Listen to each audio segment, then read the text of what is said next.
Now to a story you'll only see here. At the height of the bird flu outbreak in January, Long Island's last remaining duck farm lost its entire flock of 100,000 birds and has been in quarantine ever since until now. Jennifer McLogan was the first to visit the property to discover if there is a next chapter for this fourth-generation farming family.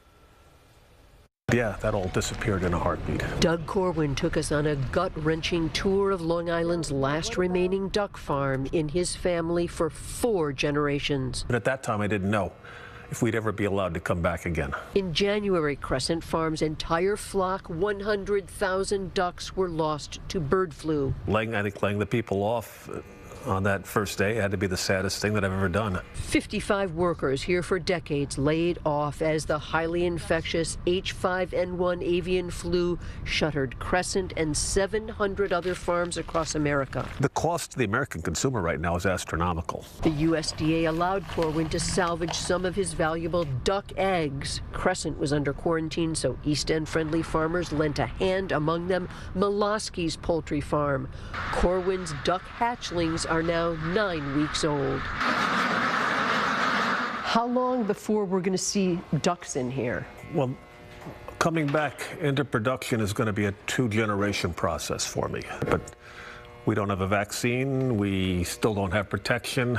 Protection against wild birds carrying and spreading the flu to livestock and poultry farms below. Well, they can't fly away from any predators. Corwin has reached out to local and federal lawmakers, including EPA Administrator Lee Zeldin, to advocate for a vaccine to become commercially available. Corwin was raising 1 million ducks a year. We supplied most of the better restaurants in the Northeast. Savored by chefs for the mild flavor and tender meat, Corwin says many livelihoods depend on this centuries-old aquabog farm. A bit of sadness, a lot of sadness, but by the same token, a challenge to be reborn again.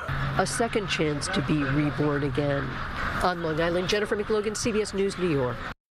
You know, that's the true spirit of a farmer right now, right? Yeah. Oh, yeah, battling back. You don't know how much it takes until you get to see it, just like that. And it's not just his family, but it's also the community around him and the people that he employs. It's all a trickle-down effect. A lot of people counting on those ducks. A whole lot.